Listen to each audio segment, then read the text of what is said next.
wabarakatuh. Innalillahi wa nasta'inuhu wa nastaghfiruh wa na'udzu billahi min shururi anfusina wa min sayyi'ati a'malina. Man yahdihillahu fala mudilla lahu wa man yudlil fala hadiya lahu. Asyhadu an la ilaha illallah wa asyhadu anna Muhammadan abduhu wa rasuluh. Allah ta'ala fi kitabihil karim. A'udzu billahi minasy syaithanir rajim.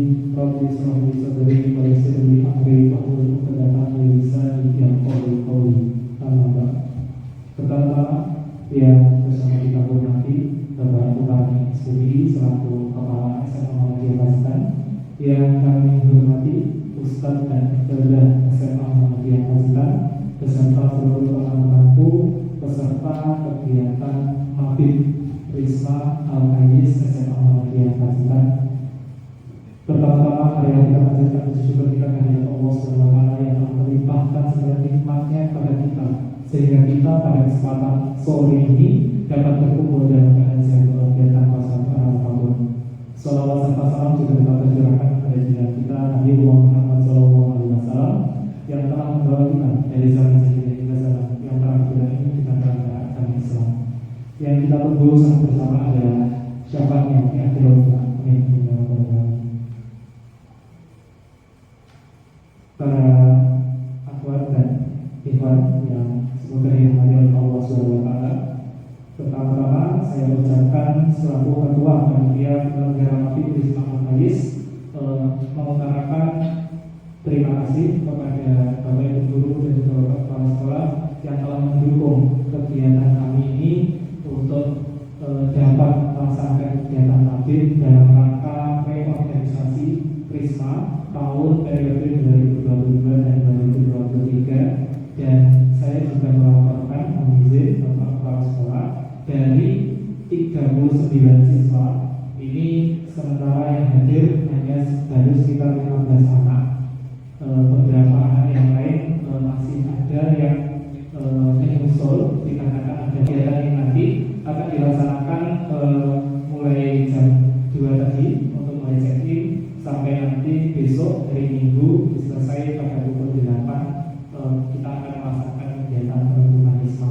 Dan tujuan dari kegiatan Risma ini, Mabit ini adalah yang pertama untuk menjaring kader-kader Risma, terutama dalam kegiatan reorganisasi kepengurusan baru di Risma periode 2022 dan 2023. Dan saya juga berharap dan memohon untuk Bapak Kepala Sekolah nanti untuk membuka kegiatan Mabit dengan bersama. Mungkin itu yang dapat saya sampaikan. Kurang lebih mohon maaf. Wassalamualaikum warahmatullahi wabarakatuh. Assalamualaikum warahmatullahi wabarakatuh. Innal hamdalillah nahmaduhu wa nasta'inuhu wa nastaghfiruh wa na'udzu billahi min shururi anfusina wa min sayyi'ati a'malina. Man yahdihillahu fala mudilla lahu wa man yudlil fala hadiya lahu. Asyhadu an la ilaha illallah wa asyhadu anna Muhammadan abduhu wa rasuluh. Yang kami hormati pembina Rohis SMA Muhammadiyah Pacitan dan juga wakil kepala bagian kesiswaan dan juga bapak ibu guru yang saya banggakan, dan juga anak-anakku sekalian yang saya cintai. Puji syukur alhamdulillah mari kita panjatkan kepada Allah Subhanahu wa taala karena atas limpahan rahmat, hidayah dan inayahnya kepada kita sekalian, sehingga kita pada sore hari ini diringankan jalan kita untuk menuju majelis ilmu. Semoga apa yang menjadi niatan kita pada sore hari ini membawakan kemaslahatan untuk kita semua. Amin ya rabbal alamin. Salawat dan salam mudah-mudahan tetap tercurahkan kepada junjungan Nabi kita Nabi besar Muhammad sallallahu alaihi wasallam, uswatun hasanah kita, dan semoga kita nanti di yaumil qiyamah mendapatkan syafaatnya. Bapak Ibu yang saya hormati dan juga anakku yang saya banggakan, perlu kita syukuri pada sore hari ini ada kegiatan malam bina mental Rohis SMA Muhammadiyah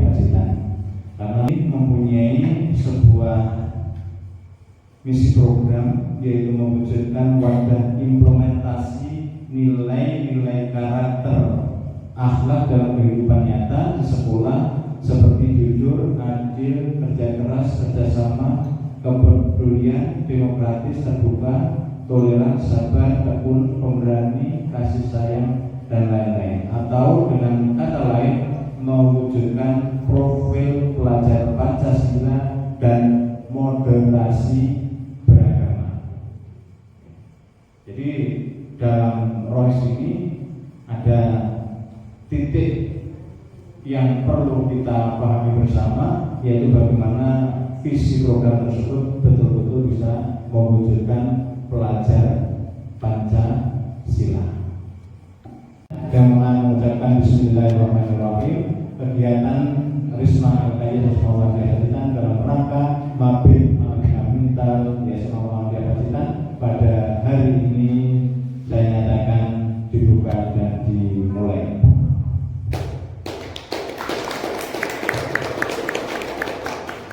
Terima kasih atas perhatiannya. Astagfirullah wa atubu wa basyiril mu'minin. Nun wal qalam wa ma yasturun. Wassalamualaikum warahmatullahi wabarakatuh.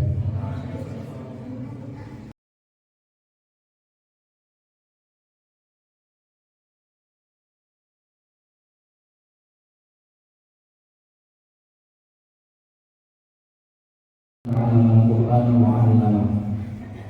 Wa qala fi haditsil ghairi ta'allamul ilma min al-mahdi ila al-lahdi atau kama qala sallallahu alaihi wasallam. Alhamdulillahirabbil alamin, kita bersyukur kepada Allah Subhanahu wa taala pada kesempatan sore hari ini. Allah berikan kita begitu banyak kenikmatan, Allah pertemukan kita, Allah gerakkan hati kita, Allah mantapkan langkah kaki kita, sehingga pada kesempatan sore hari ini Allah mempertemukan kita bukan tanpa alasan, Allah mempertemukan kita bukan tanpa sebab, tetapi semua yang ada di atas muka bumi ini sejatinya telah Allah atur sebelum kita diciptakan olehnya. Sehingga pertemuan saya dengan antum pada kesempatan sore hari ini merupakan rangkaian dari puzzle-puzzle takdir yang sudah Allah tetapkan. Dituliskan bahwasannya ada sebuah hari, ada sebuah sore, ada sebuah jam di mana kita mampu untuk bersua dan berjumpa, yang semoga kesempatan kita yang tidak lebih dari 1 jam ini bisa memberikan manfaat bagi diri saya pribadi dan bagi kita semuanya. Salawat dan salam senantiasa kita curahkan kepada Rasulullah Hasanah kita Nabi Muhammad Sallallahu Alaihi Wasallam, yang senantiasa kita ucapkan salawat kepada beliau, yang senantiasa kita mengikuti sunnah-sunnah beliau, dan senantiasa kita menghidupkan apa yang beliau perintahkan dan menjauhi apa yang beliau larang, dengan tentunya harapan kita di hari kiamat kita termasuk hamba Allah yang berhak mendapatkan syafaat beliau Sallallahu Alaihi Wasallam. Temanya luar biasa. Jadi yang mengusulkan tema siapa ya? Ketua panitia? Siapa? Oh ya, gitu ya. Ini alhamdulillah pada kesempatan sore hari ini karena jumlahnya tidak banyak, maka ini bisa lebih fokus dan detail terkait masalah ini. Karena perlu kita bongkar apa itu insecure dan perlu kita bongkar apa itu bersyukur. Apa penyebab orang menjadi insecure dan apa penyebab orang menjadi bersyukur. Kalau kita sudah memahami hal itu, kita tahu penyebab bersyukur apa dan kita paham penyebab insecure apa, maka kita bisa merubahnya. Tetapi kalau tidak tahu apa pengertian di antara keduanya, maka jangan harap untuk bisa berubah dari sisi insecure menjadi bersyukur. Dan usaha atau perubahan itu dimulai dari dalam diri kita sendiri. Karena Allah mengatakan Allah tidak akan mengubah sebuah kaum hatta yughayyiru ma bi anfusihim, sampai kaum itu berusaha merubah dirinya sendiri. Takdir memang telah Allah tuliskan, semua hal memang telah Allah tetapkan. Tetapi kita sebagai seorang manusia, Allah berikan pilihan untuk memilih dan berusaha. Inilah kenapa Allah mengatakan faman syaa'a falyu'min wa man syaa'a falyakfur. Kalau ingin beriman silakan beriman, kalau ingin kufur silakan kufur. Fa'alhamaha fujuraha wa taqwaha. Dalam ayat yang lainnya Allah mengatakan jiwa kita ini diilhamkan kepadanya oleh Allah Subhanahu wa taala fujuraha wa taqwaha. Qad aflaha man zakkaha wa qad khaba man dassaha. Maka beruntunglah mereka yang bisa mensucikan jiwanya masing-masing, dan sangat rugi mereka yang tidak mau mensucikannya namun justru malah melapor ini. Ini perlu saya tanyakan. Kita itu sering menyebutkan istilah kata insecure, tapi saya khawatir kalian itu nggak tahu maknanya insecure. Coba, saya ingin angkat tangan yang tahu arti dari insecure. Ayo, kalau nggak ada yang tahu nanti ketua panitia saya tunjukin. Nah, jadi insecure itu sebenarnya dari bahasa apa? Bahasa Inggris. Dari kata secure itu artinya aman. Berarti kalau insecure itu merasa tidak aman. Jadi bukan gitu, tapi dia merasa tidak aman dengan adanya sesuatu. Makanya misalnya gini, insecure itu istilah yang paling pas dipakai ketika dia merasa tidak nyaman dan tidak aman dengan keberadaan sesuatu yang lain yang lebih dibandingkan dengan dia. Kalau yang aman, kalau tambah ini berarti tidak aman. Nah, ini perlu nanti kita gali apa penyebab orang menjadi insecure dan bagaimana cara menghilangkannya, dan apa sejatinya yang harus kita insecure dan apa yang tidak boleh untuk kita insecure kepadanya. Ini penting ini.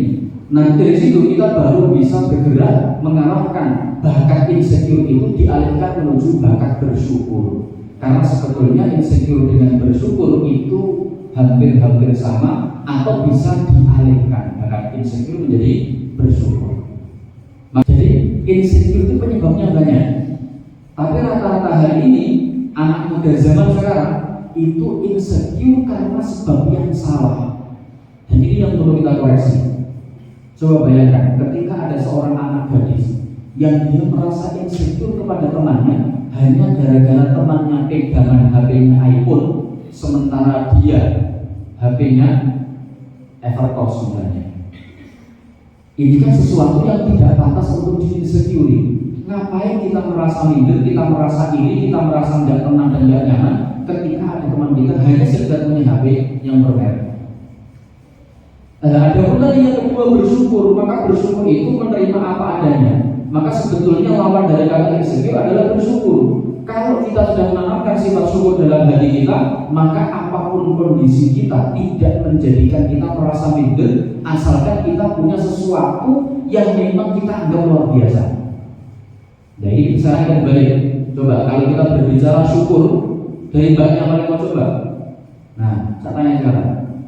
Kamu ketika bersyukur itu ketika mendapatkan apa? Anda bersyukur ketika mendapatkan apa? Rezeki, bersyukur apa? Selain rezeki berbentuk apa mas? Yang detail, rezeki apa? Rezeki itu banyak. Apa? Hukuman? Nikmat ya. Nikmat sangat global, nikmat itu banyak sekali. Saya ingin detail. Karena saya bersyukur ketika mendapatkan peringkat seperti kelas. Saya bersyukur ketika dikasih uang saku lebih oleh orang tua. Saya bersyukur ketika bisa menghafalkan juz 30. Yang detail, ayo bersyukur apa? Karena apa? Misal contoh, ini tidak harus terjadi dalam diri kita, tapi kira-kira Anda akan bersyukur ketika mendapatkan apa? Apa? Menghafal juz 30, enggak 30 juz. Maka bagi teman-teman, bagi aku, bagi semua kaum muslimin yang telah mendapatkan anugerah Islam, seharusnya dia menjadi orang yang paling bersyukur dan menghilangkan seluruh insecure dalam hati. Meskipun wajah saya jelek, yang penting saya Islam. Meskipun saya akal saya tidak cerdas, yang penting saya Muslim. Meskipun saya adalah orang yang miskin, tidak punya uang, tapi saya orang yang Muslim. Dan ini merupakan kenikmatan yang luar biasa besar dibandingkan mereka orang-orang yang Allah berikan kenikmatan remeh berupa dunia, berupa penampilan yang menawan, berupa harta yang luar biasa banyak, berupa status sosial yang tinggi. Tapi mereka Allah berikan kerendahan, kehinaan berupa tidak mempunyai hati untuk menerima agama Islam. Ini harusnya menjadi inti penyebab mereka merasa insecure. Dan kita dengan Islam harusnya menjadi orang yang paling bersyukur dengan itu semuanya. Maka di dalam surat An-Naba Allah mengatakan gitu, yauma yaqulul kafiru ya laitani kuntu turaba. Ya Allah, sekiranya dulu, ini perkataan orang-orang kafir ketika orang kafir ini sampai mati tidak mau masuk agama Islam. Ketika mereka berusaha untuk menebus dirinya sendiri dengan seluruh yang mereka miliki, mereka memberikan penawaran yang banyak kepada Allah. Penawaran pertama, mereka mengatakan, ya Allah, sekiranya aku memiliki emas sepenuh bumi, maka akan aku tebus diriku dengan emas itu. Apa kata Allah? Tidak bisa. Apa Apa kata Allah? Kalla innaha ladur. Kalau sekali-kali tidak, itu merupakan hal yang tidak mungkin kata Allah. Maka ketika mendengarkan kalimat itu, mereka mengatakan ya laitani kuntu turaba. Mereka mengatakan ya Allah, sekiranya enak sekali kalau aku juga bisa menjadi tanah saja. Kenapa? Hari itu ketika Allah menghisab manusia, Allah menghadirkan seluruh hewan dalam tafsirnya, maka Allah menjadikan hewan-hewan itu semuanya diubah menjadi tanah semuanya. Pertama, jadi kalian telah mendapatkan Islam dan kalian tidak pantas untuk merasa insecure, dan wajib bagi kita untuk bersyukur kepada Allah Subhanahu wa Ta'ala. Yang kedua, apa penyebab syukur dan memusnahkan insecure kedua? Yang kedua adalah kalian telah Allah takdirkan sebagai seorang muslim yang mendalami agama Islam dengan baik. Terbukti kalian sekolah di lembaga yang muslim, lembaga yang berbasis Islam, mengajarkan ilmu-ilmu yang tidak diajarkan di sekolah-sekolah umum, dan ini merupakan keistimewaan yang luar biasa yang wajib kita syukuri. Tidak ada kedudukan di atas muka bumi ini yang lebih tinggi derajat dan pangkatnya dibandingkan dengan orang yang senantiasa belajar. Tidak ada. Maka azamkan, maka niatkan, tekadkan dalam hati, selamanya saya adalah seorang santri, selamanya saya adalah seorang santriwati, selamanya saya adalah seorang pelajar yang selalu haus akan ilmu dimanapun, dari manapun, dan kepada siapapun saya belajar. Azamkan itu betul-betul. Dan ini merupakan predikat yang paling tinggi bagi seorang muslim. Ketika seseorang masih melazimi belajar, maka selama itu pula dia masih menjadi orang yang paling tinggi derajatnya. Tapi ketika nanti dia telah memutuskan ikatan belajar, dia telah mengakui, dia telah sombong dengan dirinya, mengaku sebagai orang yang pandai, orang yang pintar agama, orang yang tidak butuh belajar lagi, maka semenjak itu pula putus status tertinggi, jabatan termulia dia sebagai seorang pelajar hilang dari dalam dirinya. Maka selalu niatkan dari dalam diri kita untuk selalu belajar. Untuk ingin mengubah perasaan insecure menjadi bersyukur, maka yang kedua tadi apa? Ayo tadi, yang pertama Islam, yang kedua apa? Mendalami ilmu agama, mendalami Al-Quran terutama. Ini yang penting. Kenapa? Rasulullah mengatakan dalam sebuah hadis, ini hadis yang luar biasa. Ini saya hafalkan, saya pegang betul hadis ini. Rasulullah mengatakan dalam sebuah hadis, man utiyal Quran thumma ra'a ahadan ghayrahu qad utiya khairan minhu faqad sawwara bima anzalallah. Ini hadis yang luar biasa. Ini hadis yang luar biasa. Rasulullah mengatakan kepada kita, man utiyal Quran, siapa saja di antara kita utiyal Quran, yang telah Allah berikan kemampuan dan kemauan untuk menjaga Al-Quran, entah itu dengan rajin membacanya, atau dengan menghafalkannya, atau dengan memahami maknanya, atau bahkan dengan mengajarkannya. Yang jelas dia menjadi orang yang berkaitan langsung dengan Al-Quran, kata Rasulullah.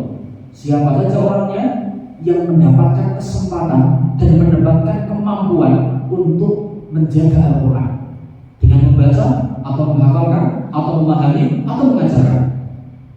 Kemudian kata Rasulullah, "Tsumma ahadan ghayrahu qad utiya khairan mimma utu." Kemudian setelah dia mendapatkan Al-Quran, dia menjadi penghafal Quran misalnya. Setelah dia sudah hafal Quran, kok ternyata dia melihat sesuatu yang lain yang menurut dia itu lebih mewah daripada Al-Quran. Dia pulang kampung ketika menyaksikan temannya yang dulu tidak masuk pondok pesantren tahfiz sekarang sudah punya motor bagus. Kemudian kok dia merasa iri, ya Allah, gara-gara saya sibuk di pesantren, akhirnya nggak bisa ikut kerja di pabrik, akhirnya nggak punya motor bagus. Ketika dia pulang ke rumah, dia menyaksikan kemudian temannya sudah punya istri cantik, rumahnya mewah, sudah pekerjaannya nyaman. Ya Allah, gara-gara masuk pondok pesantren, gara-gara ngapal Quran, saya ketinggalan zaman, ya Allah. Coba. Kata Rasulullah, kalau ada orang yang seperti itu, Rasul mengatakan faqad sawwara bima qaddamallah, maka sejatinya dia telah mengecilkan atau meremehkan sesuatu yang Allah besarkan. Apa maksudnya? Orang yang mengecilkan Al-Quran dengan dia membanggakan sesuatu yang ada di luar Al-Quran, itu sejatinya dia telah meremehkan Allah, karena Allah telah memberikan dia sesuatu yang terbaik. Kok dia mengatakan ini bukan terbaik dan masih ada yang lebih baik daripada itu? sudah dapat Al-Quran, yang mana Al-Quran itu merupakan sebaik-baik pemberian, khairul mawahib, merupakan warisan yang paling indah yang Rasul tinggalkan. Kok kemudian dia setelah mendapatkan warisan terindah ini, dia mengatakan, ya Allah, ternyata ada yang lebih baik, yaitu dunia. Maka kata Rasulullah, dia itu meremehkan Allah, karena bagi Allah dunia tidak ada apa-apanya. Gak ada apa-apanya. Motor ketika melihat orang lain yang mana mereka sekedar mendapatkan harta yang banyak, tapi mereka gak bisa ngaji. Mereka sedang mendapatkan rumah yang megah, tapi mereka gak hafal surat-surat pendek dalam sujud dahulu. Mereka hanya mendapatkan pekerjaan yang nyaman, tapi mereka ketika sholat jadi imam, bahkan Al-Fatihahnya salah ketika dibaca.